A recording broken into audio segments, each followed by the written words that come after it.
Turn-based RPGs are outdated. If you frequent RPG discourse online, this is surely a sentiment you've heard shared many times before. On one hand, I get it. If we're just talking like the most basic iteration of a turn-based system with attack and defend and items and magic, then yeah, not the most exciting. However, turn-based RPGs have come a long way since then, with plenty of variations that still help them feel fresh and fun.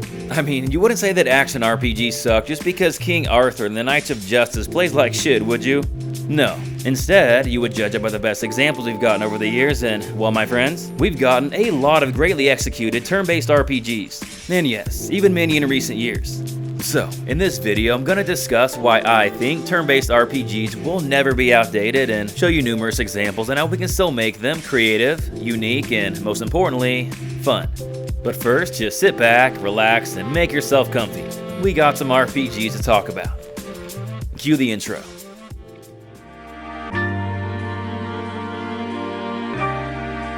The light is your guide. The dream is what keeps you going.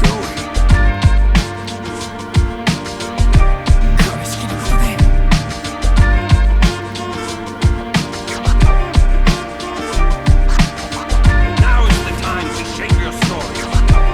Your fate is in your hands.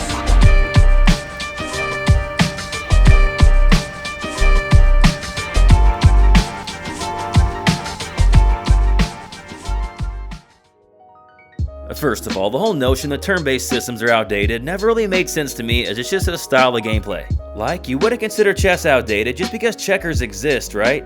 No, they're just two ways of playing a similar looking game. If we were to use that logic, then that would mean American football is outdated as it's just turn-based rugby. Like seriously, just think about it. In football, you plan out your strategy every single play, and after it's executed, you go back to plan a new one. Rugby, you pretty much just go in real time. Yeah, I'm sure no one expected me to compare turn-based RPGs to football in this video. Just out here bridging the gap between jocks and nerds everywhere. Anyway, the point I'm making is that the existence of one thing doesn't negate the existence of another. In other words, just because action RPGs have been fully realized in recent years to how we always wanted them to be, doesn't mean that turn-based in and of itself is any less relevant. Honestly, I feel like some of the problems people have with turn-based combat comes from the stuff around it, not necessarily the combat itself.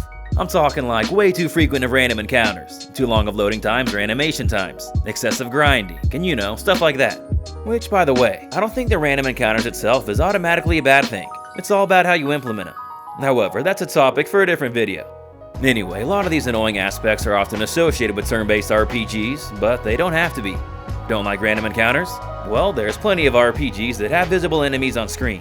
The Grandia series, a Trails series, a Paper Mario series, Super Mario RPG, Chrono Trigger, Chrono Cross, Yakuza Like a Dragon, Dragon Quest XI, and I could keep going. Long loading times and animation times annoy you? Well, games like Persona 5, Final Fantasy X, and the Suikoden series all move extremely quick in combat. Not a fan of grinding? Once again, there's plenty of RPGs out there that have systems in place that always make sure you're appropriately leveled, some of which I've already mentioned, like Chrono Cross and Suikoden. Those examples would apply to two of the points I was talking about, but what about one that applies to all three? Well, there definitely are some RPGs that do. One of which is a 16-bit title, features a red-haired sword-wielding hero, and starts with the letter C. Yes, as I'm sure you all can guess, the game in which I'm referring to is of course none other than Chrono Chained Echoes. Chained Echoes is an indie RPG that came out in 2022 and gave us a refreshing modern take on traditional turn-based combat. In all seriousness, it's clearly inspired by games like Chrono Trigger, with battles taking place on the same screen as exploration. There's also really fast animations and no grinding. However, we're not here to talk about the stuff around the combat, but rather the combat itself. In this aspect, Chained Echoes still stands out.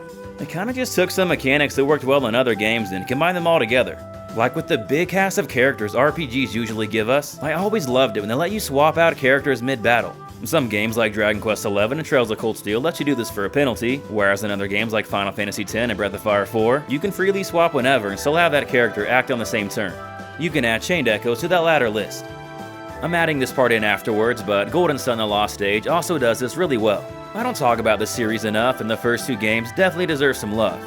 Anyway, some RPGs like Chrono Cross, Final Fantasy XIII, the Live Alive remake, most Saga games, and Cosmic Star Heroine all let you automatically heal after battle. However, there's not as many that automatically heal your MP as well, or SP or TP or whatever it is in that game. Chained Echoes does though. This means you don't have to worry about saving your strongest attacks for a boss and never using them in regular battles. You're encouraged to use them in any and every fight. And just make sure you're watching out for that overdrive meter though. At the top of the battle screen there's this bar, and every action either moves it forward or backwards. You want to try to get it to the overdrive part, the sweet spot. This lets you deal more damage and receive less. Push it too far though and you risk overheating, where the opposite happens. This means you have to find the right balance between performing certain moves and switching out characters in order to stay in overdrive. You can't just spam the same move over and over again. Well, you can, you're just probably gonna lose. I really love the extra layer of strategy this adds to battles. Like who would have thought having to constantly adapt your strategy instead of just always using the same tactics would make for a more engaging system. Actually being forced to think in turn-based combat. Yeah, crazy concept, I know. Another aspect I really like about Chained Echoes is how it places a lot of importance on status effects and buffs and debuffs. The Octopath Traveler games, a lot of the Shin Megami Tensei series, and some of the Dragon Quest series also do this really well. Hell, same with the competitive scene in Pokemon. The Draconian mode in Dragon Quest XI is some of the most fun I've ever had in turn-based combat, largely in part due to how important these elements are, even during bosses. In fact, it's the only way you're gonna beat most of them. Don't get me wrong, I love the Final Fantasy series, but I always hated how status effect spells were like never effective on bosses. It kinda made them entirely pointless, as there's no reason to use them during regular battles when you can just kill them in 10 seconds with like normal attacks. On the bright side, it seems like a lot of newer RPGs have been utilizing status effects and buffs and debuffs more, and I'm all for it. They really do add a lot to combat. No matter how exactly it's implemented though, I think we all can agree that one of the most important buffs has gotta be the one for your privacy protection by NordVPN. Most of us value our anonymity online, and NordVPN helps you keep that in check by encrypting your connection, virtual location, and your IP address. This can also increase your digital security and help prevent risk of getting hacked and other forms of cyber threats. I actually had a pretty scary incident myself recently where someone had gained control of my laptop and was moving my mouse on screen. Fortunately, nothing ended up happening. I was able to regain control back, but still, in the moment, it was quite unsettling to say the least. While obviously I can't say with 100% certainty that Nord would have prevented this from occurring, having extra security measures in place to help mitigate this risk going forward gives me a huge peace of mind and is worth it for that reason alone. So, if you value your digital security and privacy like I do, go to nordvpn.com/gamingroductions to get the 2-year plan with an exclusive deal plus 1 bonus month on top. It's risk-free with NordVPN's 30-day money-back guarantee, so if you're not satisfied with the service, you can get a full refund. You're allowed up to 6 devices per account as well, so feel free to share with any of your family and friends that you trust. Go to our video description or top pinned comment to check out the link. Thank you NordVPN for sponsoring this video. Now, back to the main topic. Another modern, retro-style indie RPG that has a refreshing take on turn-based combat is Cosmic Star Heroine. It's got a lot of the stuff I mentioned earlier, like visible enemies on screen, quick animations, no grinding, status effects and buffs/debuffs play a big role. However, it still does some other original things. The biggest probably being how it handles skills and items. With items, you can only bring a small amount in a battle and only use them once, but they do replenish after each battle. This means no more hoarding 50 elixirs and ambrosias for a tough boss that you never end up using. I really love this, though if you are a fan of resource management in RPGs, you may not feel the same. Skills work pretty similarly. You can only equip 8 of them going into battle and only use them once. Well, until you have to waste a turn recharging them, that is. This pushes you to use a variety of skills instead of just spamming your strongest ones. There's also a style meter that builds up throughout battle, with the higher it being the more damage you can do, so you have to strategically plan when you do want to use your strongest attacks as opposed to buffs and other skills like that. This kind of turns every battle into sort of like its own puzzle. Another modern RPG I hear does this really well is Saga Scarlet Grace. I have not played this one myself, but I've read a lot of things online about battles being very deep and complex and sort of feeling like a puzzle. Oh yeah, another cool thing about the style meter in Cosmic Star Heroine though, is that if you're above 50%, you can actually go into negative HP. This either gives you one last chance to finish an enemy off, or you can heal them before their turn comes up again. This kinda reminds me of that rolling HP meter in Earthbound where even if an attack is supposed to kill you, you still have some time to act before your HP actually reaches 0. This is a really fun mechanic, I feel.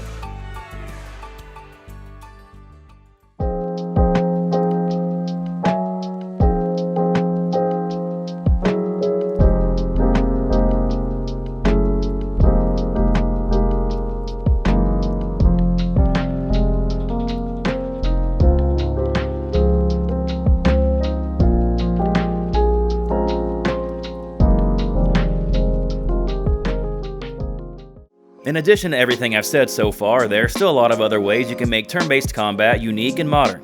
I'm gonna split these up into 5 different categories. Some of these do overlap, so if I talk about a game during one category, I probably won't talk about it again during another. Also, I'm not going to get super in-depth with any one game's combat, as this video could be like an hour long if I did that. If you want to hear some more of my detailed thoughts about some of these though, then be sure to check out our video about the top 10 turn-based battle systems in RPGs. Now with that out of the way, let's get into it. The first category is showing turn order on screen, and /or having ways to manipulate it. Yeah, these aren't going to be very clean category names, sorry. If you've watched the aforementioned video, you'll know I really love this feature. People say to stay 2 steps ahead. Shit, with this I can stay like 5 steps ahead. I just love being able to plan ahead of my actual strategy, you know? Both Chained Echoes and Cosmic Star Heroine implement this well, however this mechanic goes back much earlier. I don't know if it's the absolute first, but my first experience with this was through Final Fantasy X. It still remains one of my favorite turn-based systems ever, largely in part due to this and the party switching mechanic. This makes speed buffs like haste extremely useful, as it just means you get more turns. With that said, I think the best implementation of showing turn order is through the Trail series. The reason for this being is that there's a number of effects that can pop up next to turns that you can try to manipulate in your favor. This can range from stuff like regaining HP, regaining CP, a critical hit, and stuff like that. Magic has cast time, so you can try to plan this out strategically to take advantage of these bonuses. The same thing goes for S-crafts, which are special attacks that you can trigger whenever after a meter is filled. This concept alone adds so much more strategy to battles, it's so good. I like how positioning matters a lot too, it makes the battlefield feel more dynamic. The Lunar series is another one that does this well. There's also some skills that let you potentially cancel enemies' attacks. However, Trails was not the first series to do this. That honor goes to Grandia. Yeah, you guys knew this one was coming. I've talked about Grandia's battle system so much. It's a combination of turn-based and real-time. There's this IP bar on screen, and when a character icon gets to the command part, you select a command and, depending on what it is, have to wait a certain amount of time for that action to be carried out. This then places that character icon in the action part of the IP bar, and if they're using a spell or something, this could potentially get cancelled if they're attacked. The same applies for both enemies and you. This is just touching the surface, but the blend of real-time and turn-based in these games is incredibly fun. It's an absolute shame a system like this hasn't been utilized more. The indie RPG Child of Light did something similar, and no surprise, it has really fun combat. Personally, I much prefer this blend of turn-based and real-time over the ATB system found in earlier Final Fantasy games. Even as a kid, I just never liked feeling rushed scrolling through menus. I like taking my time planning my strategy and not being punished for doing so. And plus, there's a lot of downtime just waiting for your ATB bars to fill up. Who would have thought in a system called Active Time Battle there's even more waiting than normal? Anyway, this is kind of a tangent. Let's just move on to the next category. That category being exploiting weaknesses. Now, the concept of enemies having weaknesses and then attacking them with it is not that crazy and dates back to a lot of video games, not even just RPGs. However, some RPGs have managed to implement this idea in more creative ways. I mean, there's no way I can't talk about Pokemon in this section, right? Everyone knows how this works already. Thunder does more damage to water, water does more damage to fire, and so on and so forth. It's a really simple idea. The main fun from this comes in how you build your team, making sure you have a variety of weaknesses covered. The Shin Megami Tensei franchise and Persona sub-series has their own similar, yet different take on this. This is called the press turn system. I won't get into the nitty-gritty of it here, but basically it just comes down to exploiting enemy weaknesses to not only deal more damage, but also to gain extra turns. Every enemy has a weakness or multiple weaknesses, so you have to make sure you have a variety of attacks and magic at your disposal to cover all of them. You can do this by swapping out your party members or collecting more demon/persona, which are kind of like Pokemon in the sense that they have different types than elemental attacks and stuff like that. These games have gotten incredibly popular for good reason. This system is just super fun. Now, I know what some of you might be thinking. It looks like it requires sort of a monster catching mechanic to utilize it well. Well, not necessarily. Octopath Traveler would like a word with you. Between different weapon types and spell types, all 8 of your characters can cover like 4 to 5 weaknesses each. This gives them a wide range of weakness coverage like you would find in a demon from Shin Megami Tensei, while still being, you know, like an actual character.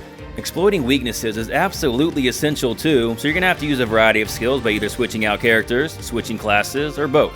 By the way, a class system can also be a fun way to add complexity to gameplay. My biggest critique with them though is sometimes they can become a little grindy. Golden Sun handles this issue in an interesting way. Classes are determined by the combination of elemental Jin you have equipped to a character, and you can change these whenever. For example, if one of your characters is a Dragoon and you now want them to be a ninja, you don't have to worry about them starting from level 1 with like none of the good abilities. You just gotta switch your Jin around. This gives you the depth of a class system without the tedium that sometimes comes with it. Good stuff. Let's move on to the next category. The third category we have is timed hits. A lot of games have their own way of implementing this, but it just comes down to pressing a button or a combination of buttons at the right time or in the right rhythm to pull off attacks. I believe the first game to do this was Super Mario RPG, and it still remains one of my favorite iterations of it. By the way, who else is hyped as hell about that remake announcement? Geno fans don't take a lot of dubs these days, but by God, this was worth the wait. Anyway, Super Mario RPG did this mechanic first, and it did it damn well. It always remains fairly simple and easy to pull off and never gets too complex. The same can also be said about its spiritual successor, Paper Mario. Hell, this can even be extended to RPGs inspired by Paper Mario like Bug Fables. All these games do a great job at realizing this mechanic should really just be here for extra engagement, not to turn it into a difficult rhythm game. The Legend of Dragoon over there, sweating profusely right now. Look, I know this game has its fans, and don't get me wrong, I am one too, but I'm just not that crazy about the addition system. I mean, they start off fine, but then they just get way too long and hard by the end. You get punished pretty heavily for not successfully completing them, plus they just draw out regular battles, making them take upwards to like 5 minutes. Sometimes, less is more, you know? In my opinion, the Shadow Heart series in Lost Odyssey handles this mechanic much better. Lost Odyssey just adds a simple timing element to every regular attack, similar to Squall's Gunblade from Final Fantasy VIII. However, Shadow Hearts gives us a Judgment Ring. Basically, there are these colored zones on this ring that you have to time correctly to hit. It's more engaging than just a simple one-button tap, but still not very hard or complex. Best of both worlds. A modern RPG that does this really well is Yakuza Like a Dragon. Sometimes you have to time a button correctly, sometimes you have to tap it a number of times, and stuff like that. You also can receive less damage if you press a button at the right time. The Mario RPGs also do this, I just forgot to mention it then. Overall, as long as timed hits are kept within a reasonable challenge, I'm a big fan of this system. The fourth category we have is combo building. This is pretty much exactly how it sounds. You use your attacks to build combos. There are multiple ways you can implement this though. You can go for the Valkyrie profile approach, where you map party members to different buttons and then chain combos together. This borrows from the last category a bit and adds a timing element to pull these off. I like this because even if you don't know what you're doing, you can still just spam buttons and probably be successful on lower difficulties, but on higher difficulties, you're gonna have to learn to combo more. And so in other words, easy barrier of entry, high skill ceiling. Not bad. The somewhat recent indie RPG, Indivisible, did a similar take on this, just with some slight differences. The combat in something like Super Robot Wars OG Saga Endless Frontier also looks similar, but is also quite different. You still try to chain combos together and juggle enemies in the air, however your characters are not mapped to different buttons. Obviously this means you can only attack with one character at a time. It's a small difference, but it does give it a different feel for sure. All these systems so far have been fairly similar to each other, so let's talk about one that's entirely different. Breath of Fire 4. It's a much more traditional system, however if you time certain spells right after one another, you can create even stronger ones. I like this idea on paper, but it has one major issue here. If enemies attack in between those spells, they can interrupt the combo. Considering there's no for sure way to tell what the order's gonna be, this kinda sucks. This really could have benefited from showing turn order on screen and is a great example of how combining multiple categories together can produce stellar results. If the Breath of Fire series were ever to be revived, I would love it if they kept this system and just made this simple addition. What? You're telling me it was revived and just made into a shitty mobile game? No, that can't be true. They wouldn't do that, I don't believe you. The text system in Chrono Trigger could also be an example of building combos. You just combine your character's text together to create dual text and triple text, and these cannot be interrupted by enemies. Simple, but effective. The Deathblow system in Xenogears and the art system in Legend of Legaia would also apply to this category, but I want to talk about them in the next one instead. The last category we have is the stamina system. With this, you have a set amount of stamina points you can spend per turn. The amount of stamina points you can spend per turn can increase as the game goes on, like in Xenogears or Legend of Legaia, or they can remain the same, like in Chrono Cross. Considering you can create combos in the latter two, whereas in Chrono Cross you cannot, this makes sense. With that said, Chrono Cross's and Xenogears battle system do still share some other similarities. Both these games have weak, medium, and strong attacks that use up different stamina points. Weak uses 1, medium uses 2, and strong uses 3. In Chrono Cross, though, your stronger attacks have a lower chance to hit unless you build up that percentage by performing weaker attacks first. I believe in Xenogears all of your attacks have the same hit percentage, though I'm not 100% sure. They're definitely higher than Chrono Cross at least, and don't work in the same way. Legend of Legaia, on the other hand, doesn't have weak, medium, strong attacks and instead has high kicks, low kicks, left punches, and right punches. These all do the same damage on their own. You just can't use a low kick against like a flying enemy or something. Each stamina point is also worth the same, and you get a lot in this game, which lets you create really big combos. It's really interesting how all three of these games use a stamina system, just with their own tweaks. They're great examples of how to implement a similar system in different ways. I gotta rectify a past mistake real quick though. Even though I mentioned the other two, I did not talk about Xenogears in our top 10 turn-based battle systems video, and I regret that. I should have at least gotten an honorable mention. Anyway, that's pretty much a stamina system. Are there any newer RPGs that have utilized a system like this? I'm actually not sure. None that I've played at least. If you know of any, let us know in the comments. So, hopefully all these examples have given you a good idea as to why I think turn-based RPGs will never be outdated. There's just so much variety you can have and untapped potential here. Like, just think of all the combinations you can do with the 5 categories I listed. And obviously there are more than 5 categories too. These are just the 5 that stuck out to me. Compared to action RPGs, there's really only so many ways you can attack an enemy in real time. It pretty much just comes down to how the controls feel and your moveset. Don't get me wrong, this isn't a knock against action RPGs, I do still enjoy those and there is a good amount of variety you can do with them, but still. The point I'm making is that turn-based RPGs have a lot of variety too. The possibilities are near endless. I feel the people that say turn-based RPGs are outdated just look at them in their most primitive state and fail to consider the ways you can innovate and tweak them. After a pretty big drought in the late 2000s and most of the 2010s, we've been getting a lot more turn-based systems in recent years, and I cannot wait to see what else we get in the future. So, with that, I have one last thing to say. Turn-based RPGs are not dead, they're not outdated, and they never will be.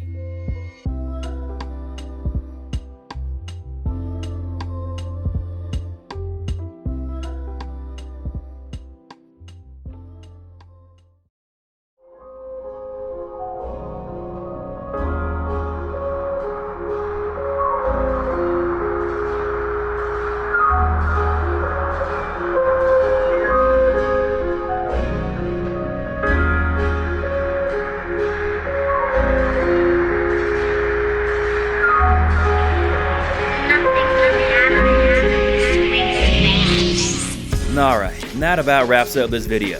Thanks for watching everyone, we hope you enjoyed it. If you did, please either consider hitting that like button or subscribing to the channel if you haven't already. How do you guys feel about this topic? Given the content we normally cover on the channel, I'm gonna assume most of you probably agree, but still, it's always nice to hear others' perspectives. Also, what are some of your favorite turn-based systems? Let us know in the comments below. As always, just want to give a huge thank you to our Patreon supporters, and an extra special shout out to our top patrons, Derek Dross, Jesse Spencer, Jump Rock, and Saino. All of your support and generosity is very much appreciated. I don't normally add this part, but if you really enjoy the content, please do consider joining the Patreon. As a channel that doesn't chase trends in the algorithm, prioritizes quality over quantity, and therefore has a lower upload frequency, any help we can get goes a long way and allows us to be able to focus on making the content we want to make. Our lowest tier is just $2, which grants you access to our Discord, which has grown to be a pretty chill and cool little community. We have a lot of good discussions there on a daily basis. Higher tiers come with other perks like voting on the topics we cover and even a free shirt on our highest tiers. So yeah, consider joining if you want to support the channel. Other than that, thanks again for watching everyone, and hope you have an awesome day. This is Corbin from Gaming Productions. Until next time.